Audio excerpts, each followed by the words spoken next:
Hello, guys. Welcome to this kind of special edition of this conversation, the CGSP interviews. Not even a CGSP interview, because as you can see, you have me, and you also have my colleague Njenga Hakeenah from Nairobi, our climate editor, on the other side of the window. So it's not like my show, nor neither issue. It's like ours kind of combined at the same time. Njenga, good afternoon to you. Good afternoon, Geraud. We should have done this in Nairobi, right?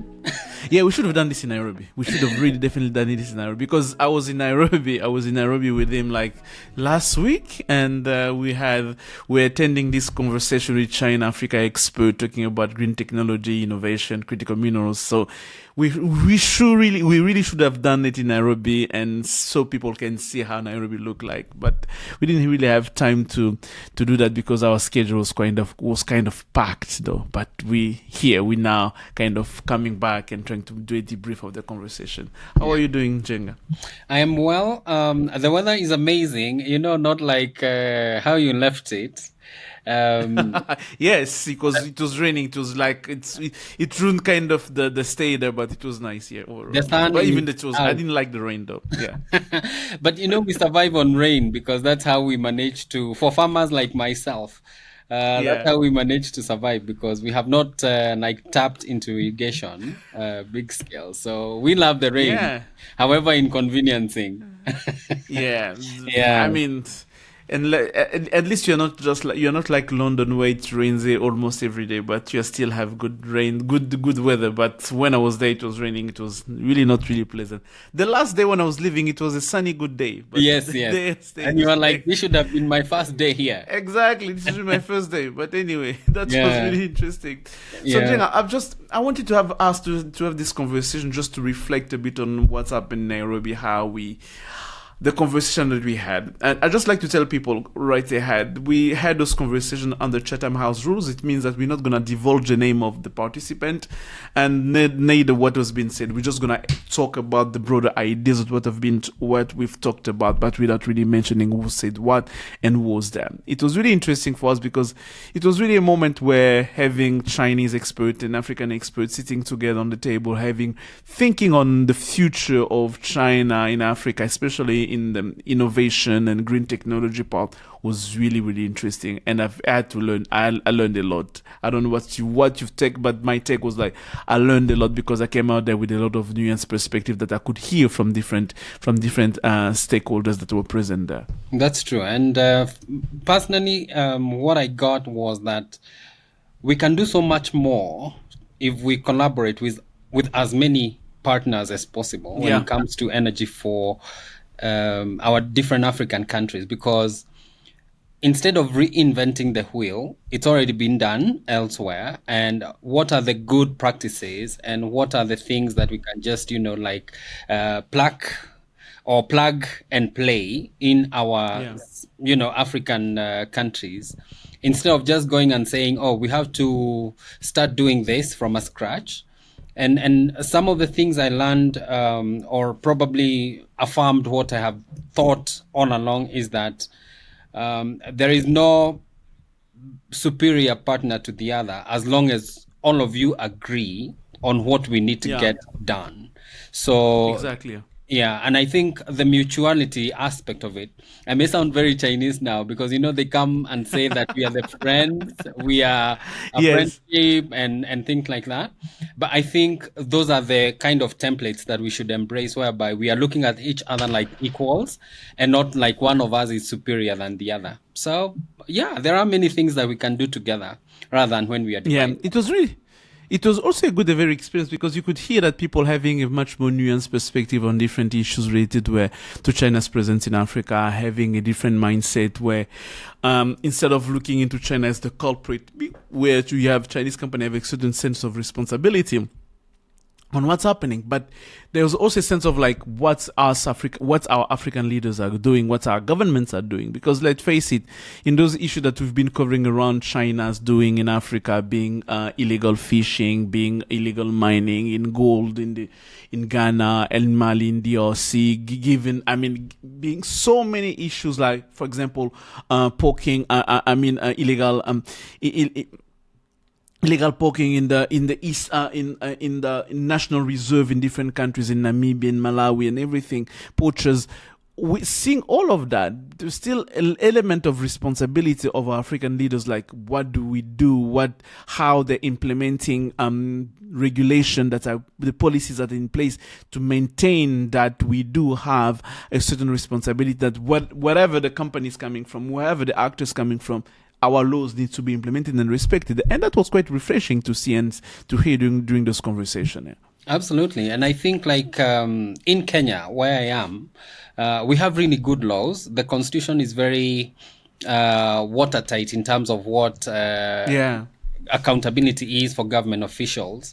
But you find that money trumps everything, even the integrity of the institution. And politics and power. And politics and power. And it's very unfortunate that instead of protecting the people that you as a leader swore to protect, then maybe money or whatever else, self-enrichment becomes your priority. And this is where we have failed.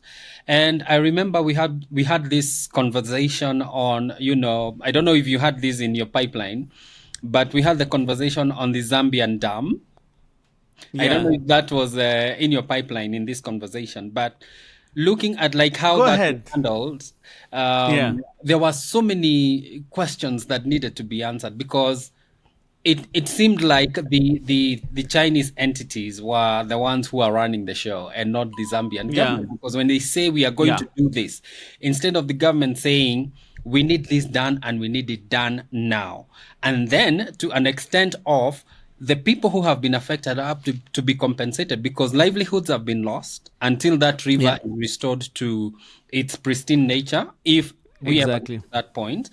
And just seeing that the Chinese company is taking the lead in determining how are we going to do this, then it also brings to question how are the entities that are supposed to be protecting the environment in that country working? Are they even there, or do they just have to listen to someone because for whatever? And there was someone, and we also had this issue on, power play. I do not think that the Americans or the Chinese or the Nigerians or the Rwandans will come to Kenya and say, this is how we are going to run this, however powerful. Yeah. Because there are laws of the land which have to be respected and followed. But when, again, we breach them, then we allow them the leeway. So we cannot blame the foreigner per se. It is we and our government and our authorities to ensure that the laws are followed. Because when you look at Galamsey, the illegal mining in Ghana, the illegal fishing in West Africa, and I have seen some bits of it on the Eastern African coast. Pollution cases in DRC or in, I don't know, in Zambia, or in the case, because you mentioned Zambia, the Kafue River, yes. Yeah, so I mean, like, unless governments come and say we are going to put our people first, then we have because I don't think if I went to China, I will be prioritized. No, or if I went to the US, I won't be prioritized. That's never going to happen, yeah. But that is what is happening in our African countries. So I think we need a rethink. I don't know if it's people coming and saying now we will self-direct. Is it direct democracy? I don't know. Because really, there are many things that it really touches on that. It really touches on our responsibility, on the pressure that we do put on our leaders on how to address foreign investors and partners at the same time. I remember during the silent conversation I had with people on there, I've mentioned the case that at some point we have to learn to have our leaders accountable. We hear so many things coming from different people saying that what China is doing is wrong, why China is not implementing its own laws and everything. Yes, I understand that, but at the same time, why a foreign country would want to implement a law to punish one of its company that did something wrong in your country, where in your own country you have laws and regulation, and you did nothing to implement those laws and regulation, and you are asking me to punish my own because you are unable to implement your own laws and regulation. And this is insane to me. This is very insane to me. It is crazy. It's not responsible. It's not. And this cuts across all the sectors, because we were talking about energy. If you look at the geopolitical shift whereby the Chinese entities like BYD, they won't sell their products in the US or in Europe, But you find that we are getting whatever car in Africa. Yeah. And there is no benefit for me as an African in that entire car's value chain, you know? Yeah. So, and you see countries like Turkey, they were like, you have to come and put up a factory here. And BYD is doing that in Turkey. Why in Africa don't we see the opportunity? Are we just good for extractives? And I mean, like, governance needs to be enforced now. If the leaders won't do it, I think the people should force it. Yeah, but how they're gonna force it, that's another question, because some would say it's a revolution, some would say it's a rebellion, some would say so many things. At the end, you really don't know how it's going to enforce it. I'm really happy that you mentioned cars, and you mentioned batteries, you mentioned all of that, because that's one of the things that we did in Nairobi. We had the opportunity to visit one of the Kenyan company that are doing electrical buses using Chinese technology. And I think those who are following Njenga, I think that you've seen one of these videos that he's talking about Basigo, which is present in Uganda, in Rwanda, now in Kenya. He did really a great job for that. By the way, Njenga is the guy where if you want to everything that is EV, climate, and everything on. I don't know, in Kenya or elsewhere, I'm going to recommend you to really get in touch with him. He's really the guy for you to get in touch with. So the point I was making is like, we had that visit on the ground where we visit them, we visit that company. And it was really interesting to see for me how China was central into changing and shaping the EV landscape in Kenya, having technology sending to those companies, building, now mounting, assembling those buses in Kenya. We took one of them when we were there in Nairobi. It was really interesting how now China really became central to the energy transition, at least at the end of in terms of product, how China has become central in that part in Nairobi and in Kenya in general, in the EV industry. I happened to ride those electric buses, which were not there like 3 years ago or 5 years ago. We extend it further. But what I have seen is that there is so much that is changing in this aspect, in that we were so used to, you have to have, like, if we had an instance where we could not get fuel imports for whatever reason. I remember there was a time we could not get fuel and transport was paralyzed countrywide. Because there was no fuel at the petrol stations and issues like that. But now the fact that whether there is fuel or not, you still can move. The buses may be fewer, but you still can get these buses across the routes that you're in. That is a big change, a radical one, I believe, for an economy like ours. And I also look at it from the perspective of how much in foreign currency or in Forex can we change, or can we save as a country if we were to have as many of these buses that we do not have to be paying? Because like the conversation we had with Basigo representatives was that like 80% of all the money that is made in fuel or from fuel, it goes back to wherever this fuel is exactly from. And so if we were able to cut that down to even like 30%, and we say that it's only 30% that is going out, can you imagine how our economy would shift and change? We'll have a lot of changes. It is, because this money would go to other sectors like healthcare, education, improving the road infrastructure and stuff like that. But you see that we still have a long way to go. And I go back to the value chain benefits of the EVs for the host countries like Kenya. We have brands like Neta, we have brands like BYD, we have Skyworth, and all of these, most of them, apart from the buses, are coming as fully built units. And so we do not benefit in any value chain, at any level of that EV value chain, apart from the buses where we have like 30% local components. These were tires, the wheels, the glasses and like everything. The glass. But imagine if we could manage to tap into either the processing and refining of some of these resources that are needed for the battery manufacturing, or if we could build like 60% of the bus here, and we pay only for the the IP. Is it IP, right? So IP, I think. yeah, intellectual property rights. Like where we pay BYD for Yeah. licensing their technology to us. And I think we would move so far as a continent, not just as Kenya, but as a continent, because we would have jobs that are created locally. We also would have a lot more cross-border trading and technical and expertise kind of exchange. And I But think we that's discussed some of that as well.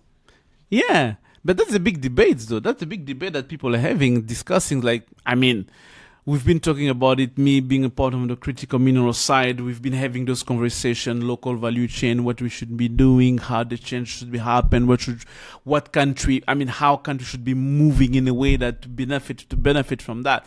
But the reality is, we did much more. A much more comprehensive industrial policy, allowing us to put the conditions for those kind of supply chain to take place, to be able to go from natural raw materials, minerals, to the end of EV batteries, from EV batteries to really have EV, then to have also electrical buses.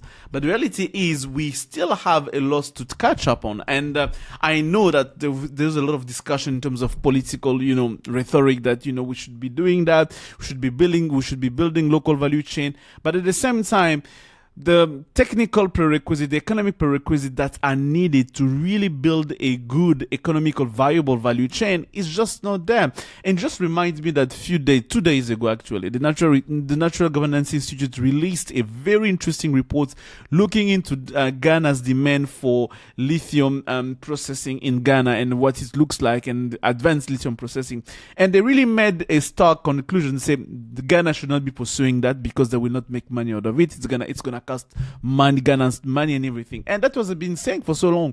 In that demand for local value chain, not every country is going to win, because some certain country are not large producer enough to make sense to produce EVs and to make those processing in those countries, and let alone to move way further in the value chain, where we have electrical EV batteries are made, where we have EV buses are made. We are still far from that, and I do believe that there's still that need of having like a clear understanding on the policy and the industrial policy that we want to put in place to be able to get where we want to get. And this is what, for example, since you mentioned value chain, when we were in the Basigo, I was really quite surprised to see how that company grew up and how really China was central to that supply chain, where them telling us, us trying to get the same buses from Europe, it was much more expensive. It took longer, and the technology was not there. But us using Chinese technology,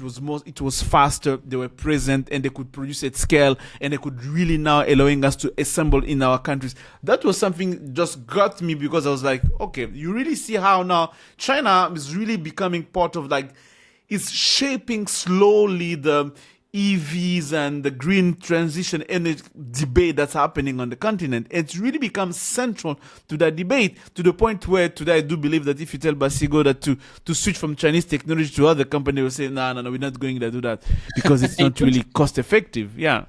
It won't happen, because when you look at how far they have come, they started by importing was it like 4 or yes, under 10 buses? Under 10 buses for sure, yeah. Yeah, and then they started assembling. And so far, by themselves, without the Chinese, they have done 28 buses by themselves. And these guys are producing buses not only for Kenya, they have also been partnering with Rwanda. And producing buses for Rwanda. And like you're saying, we need a lot that we need to think about when it comes to making these value chain benefit we Africans. If you look at the DRC, where you're from, I think like all the East African countries can fit in the DRC. But when it comes to like policies, regulations, and things like that, those are mostly, I don't want to say lacking, but probably limited in some way, right? The implementation is lacking. Yeah. So assuming that we, as the EAC, East African Community, which cuts from the Indian Ocean to the Atlantic, by DRC joining. By DRC alone, yes. Imagine how much we can do that. These resources, these countries decide we are going to do this, we are going to be refining whatever. It could be cobalt, could be manganese, could be lithium, it could be whatever.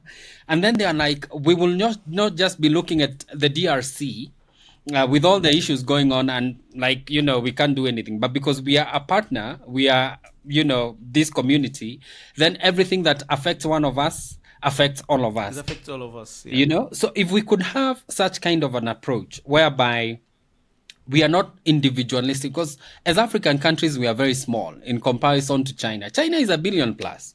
Africa is 1 billion, and India is like 1 billion plus. 1 billion is as well, yeah. Yeah, so if you look at how much Africa has in terms of resources, it's enormous. But we risk being left out of all these resources, value chain, and benefiting from them, because it's quite high.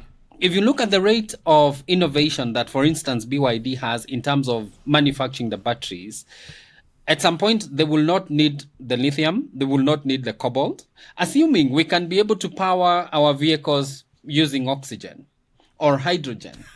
I remember that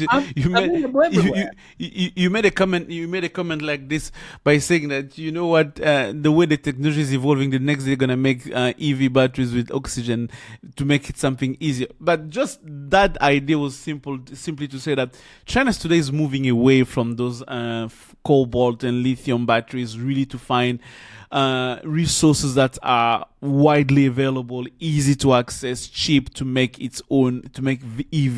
EV batteries more accessible and less dependent on the constraint and the risk that comes with one single country like the DRC for cobalt, or a few big countries when it comes to lithium. They want something much more different, and we see that already, a lot of change happening. And I've noticed it's something that's caught my mind, because me coming from the DRC, talking about cobalt, how cobalt is important. At the same time, we know that cobalt is important for EV batteries, and China is dominating that sphere. But when you go to China, you realize that China is shifting away, is phasing out from cobalt to go to lithium phosphate and iron batteries. And Basigo was telling us that, we are not using cobalt anymore. We're also using lithium phosphate batteries for our buses.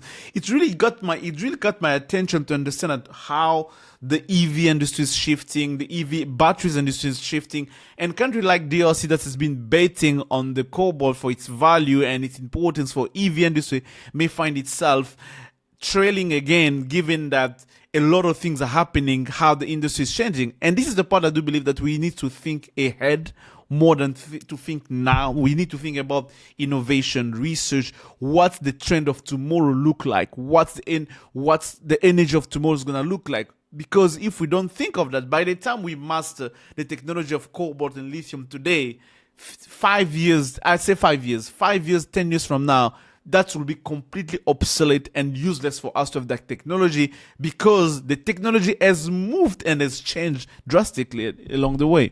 And keeps evolving. And unfortunately, a statement that I've had, and which is becoming true every so often, is that everyone has a plan for Africa except Africa itself.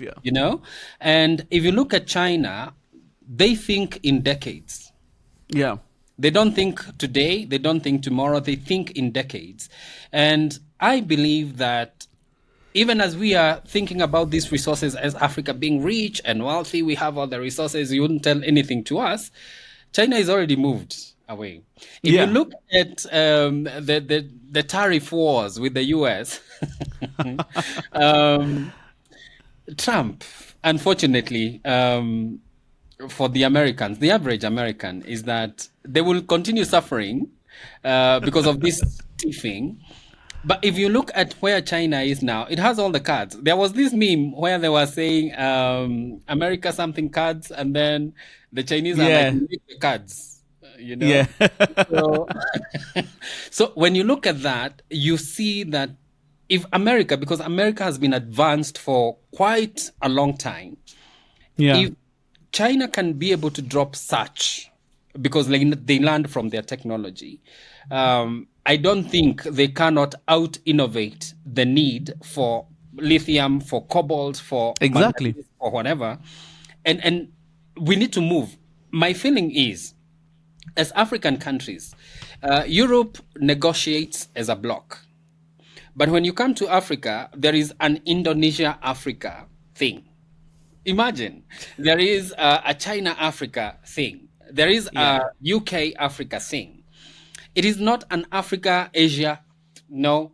But there is a South Africa EU thing though. South Africa is one of the only country having a South Africa and the grouping of EU country working together. So so if we cannot get to that point whereby we are a bloc, we negotiate together, then we are going to miss out on this. The other thing is that you have traveled a lot. And you have seen that for $100 in Europe, you can visit as many countries as you wish. But in Africa, I can't even move within Kenya. That's impossible. That's a dream. I mean, that's pure madness. You cannot even move within your own country with $100. So I think the other thing that we need to think about when we are talking about opening up and growing our economy in respect of we have to trade with China from a point of we are equals, is that we have to come together. We open our borders first, we trade with each other, build that momentum, and then whoever needs to come and trade with us is trading with us as Africans and not as Kenyan, not as Ugandan, But do you think that there is incentive? Is there any incentive or impetus for leaders or countries to work in that direction? Because I do believe that we don't have that incentive for us to work together. We've seen that in the case of the DRC and Zambia with the EV supply chain, how it fell apart, but some would say they're still discussing, they're still talking. We're gonna have to see what's going to happen. But we've seen that happen, and when you look into overall Africa, it's how Africa is behaving, you have the feeling that there's no much of impetus or like incentive for country to do that. Some would say we don't need to work together because some countries are big enough and powerful enough. They just need a better infrastructure. They just need a better political structure to be able to negotiate on equal terms with great powers. Some would say no countries in Africa has that ability, so we need to be a grouping. But the counter argument was to say, if as a single country we cannot do that, we cannot manage it alone, how as a grouping will be able to manage it with China, with the US, or with the other country, with other big countries? And this is the issue that we do have. It's difficult, and I think actually the reason it is so expensive to travel across Africa is that somebody is benefiting from the inefficiencies in transport. Yes, I read that somewhere. There was like something related to taxes where countries... African countries are imposing insane expensive taxes on aviation companies that just makes it difficult for aviation company to cover the continent. And it's sad that I think, if I am right, I stand to be corrected. You cannot fly direct from here to Algiers, from Kenya. No. You have to go to France first and then come back, to the continent.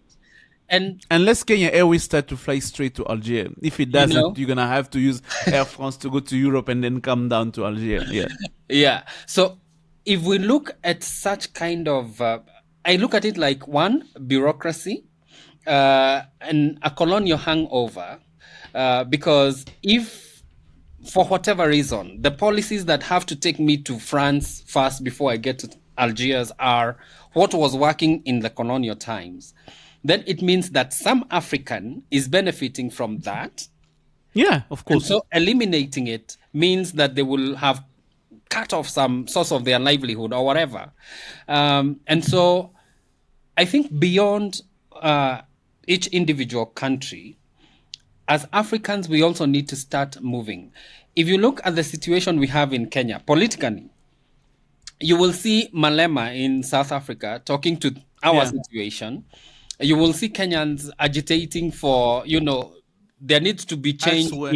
in DRC, or Except you know, and I think if we had our people interact more physically, then it would be much better. I know there is something they're working on in terms of air transport and opening up the skies, but this has taken, I think, my entire lifetime discussing and debating among these politicians.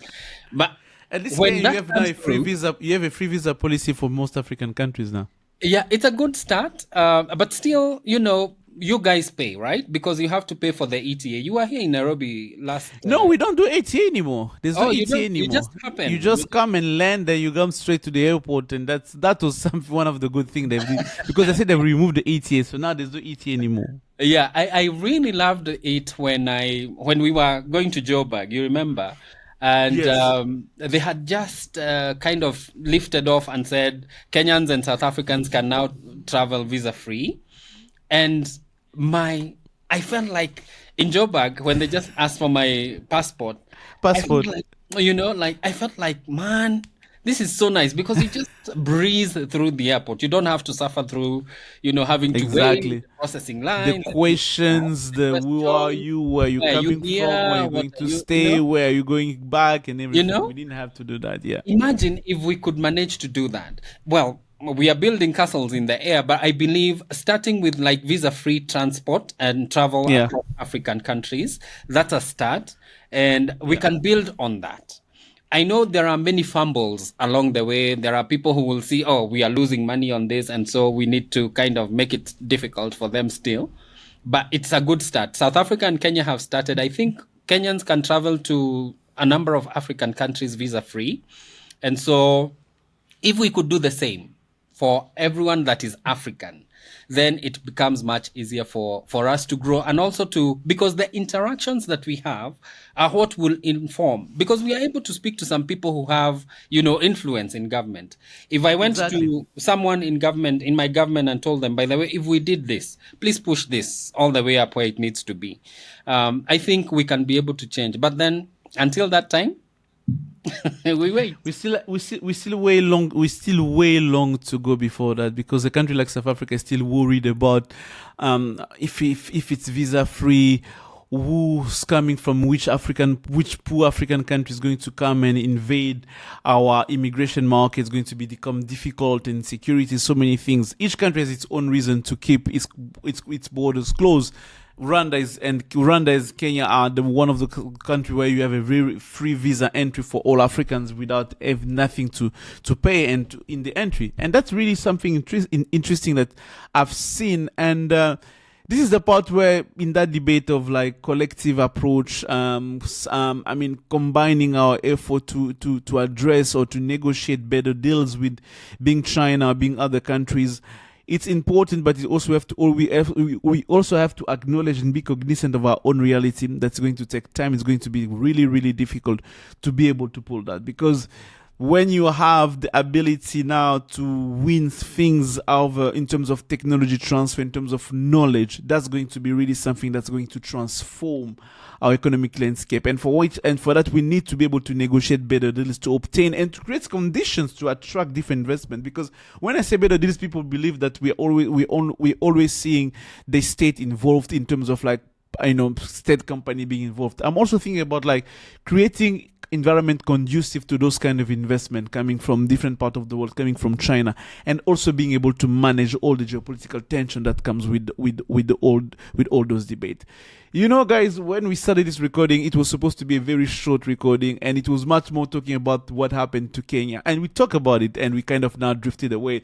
That's why it's even hard to come back to what was our main topic. But it was really talking about our reflection that we had in Kenya, and how we saw things, how we exchanged with people, the views that we've heard, the future of China-Africa relationship in terms of like green technology, EVs, and EV batteries, and geopolitics. It was very, very, very interesting, and I loved it. I'm really looking forward to have those other engagements, so we can engage with different stakeholders to understand what the way forward the more Africans start to talk with each other, as you mentioned, the more they start to exchanging views, the more they start visiting each other, seeing each other. I think it's going to create an environment where people are going to become much more aware of what's happened elsewhere and what can be done in their own country and what kind of change they'd like to see that happen. I'm here in Mauritius and I just came from a round table. It was really interesting to hear how people are talking about their own government, talking about China, complaining about, because it's about digitalization and all of that. They're really trying to get that, it's our responsibility to take the better deal that's coming from different partners, and it's our goal to be able to manage, to kind of create the balance between all stakeholders so we can get the best of them, because at the end, no one is really perfect, but we have to find the one that makes sense, that's cost effective. Just like for Basigo, Chinese companies have been really much more the effective one. And I'm really looking forward for the next future for Basigo. I'm going to come back to Kenya definitely. And I'm going to have to see how they're moving forward. I hope I'm not spilling any secret, but they're really hoping to grow, to really become really big in Nairobi and in the region in Kenya. It's really something to look forward to. And I'm really, as I say, I'm really interested. I don't want to repeat myself, but I'm really really excited about what's going to happen. Njenga, I don't want to drag this recording longer than it was already planned. When you are in the you are our climate editor. You are in the EV and you're in the EV sector. You're following that, and you also follow what China does in Kenya and elsewhere in Africa. After that week in Nairobi, after what we saw, what's your prediction in the future? What do you see happening? How do you see the landscape changing? How do you see things moving around? What would you like people to pay attention to in the future for that? When it comes to renewable energy in Kenya, we know we brag about 80% clean, renewable, but I'm expecting to see a lot more a generation whereby we have Chinese players. We already started with a Chinese company that is building a geothermal plant. So I am expecting to see a lot more of these players, because originally when we started doing geothermal, there was a lot of Japanese activity. They were the original kind of builders of these projects, but now we have diversified. We have the Europeans, and now the Chinese are like the latest entrants to this. And so looking to energy generation, that is an aspect of it. We have the dams, which they are building as well. We have about 3 which they are working on, which are multi-purpose dam for irrigation, electricity generation, and then for water for domestic use. And then when it comes to transport, logistics, and everything like that, there was a video I did on a very small Chinese car. I called it minimalist because it is very basic, pretty basic, So it's the last one that you visited, right? Yes. So sorry. By the way, those who haven't seen that, you should be visiting our YouTube page. You're gonna find the video that Njenga is talking about. It's very interesting. Continue. Yeah. Very small car, and had it not been for taxation, very affordable. I think. But it's really expensive, though. It's really expensive. That's something that. Yeah. So, and this is why I want to mention that in as much as we are very optimistic about a green shift in terms of mobility, the taxation regime in Kenya is hectic, because you end up paying like an equivalent amount to like the principal amount that you get the car for. Like, for instance, the one that I spoke about last, it's like anything from $4,000 to $6,000 in China, but when it gets to Kenya, it's about $18,000. That was the That's estimate. Madness. I know. It's the estimate I got from one of the guys who deals with EVs, because the guys that I featured in that video were not selling, but they are leasing. And so I think unless the taxation regime in Kenya changes, then we may not see as many passenger vehicles coming in. We call them private personal cars in Kenya. We may not see as many, but in the bus sector, we are seeing a lot more movement. Exactly. And then again, I think it can only grow bigger, because we have the buses in mass, basically in like mass movement of people. We have the bikes, we have the buses and matatus, the vans that we have. So all those are shifting to EV. And I remember that at Basigo there was a van that I had not seen anywhere else from Ryden. We took pictures. We're gonna show those pictures. You're gonna see that during the montage we're gonna make for this video. You're gonna see even assemble in Kenya. I really love that, like electrical buses assemble in Kenya. There are minivan assemble in Kenya. That was a good thing. Yeah, so I think in terms of like mass movement of people, we'll see a lot more activity and a lot more changes on our roads. I don't think we'll be anywhere near Ethiopia anytime soon.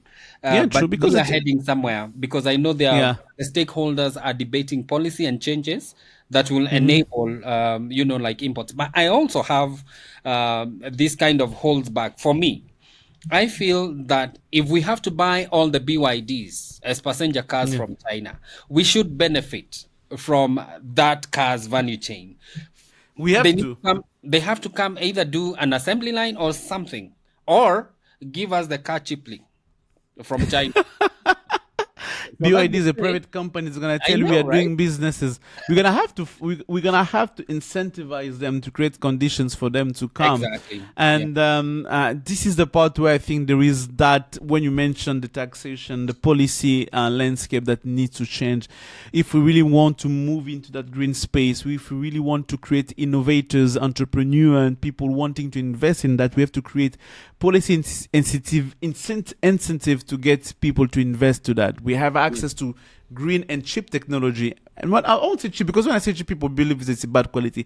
Affordable technology coming from China. And I think that we should be taking advantage of that and really trying to find the way to make our way into that space. I'm not going to make more comments.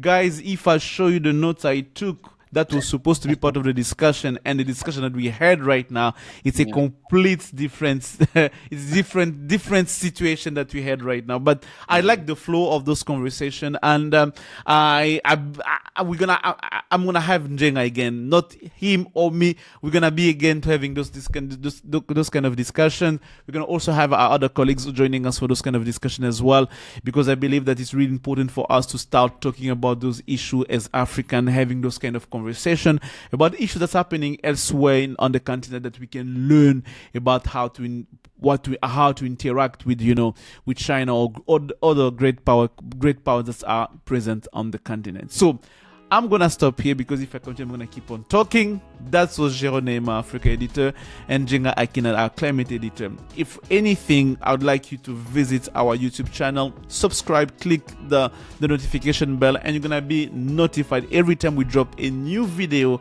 just like this one, a new concept that we just launched right now. In this new concept, you're gonna learn a lot about what China does in the global south, and what we do reporting about what China does in the global south. So for Njenga, Hakeenah in Nairobi, for Geraud, Neema in Mauritius, goodbye.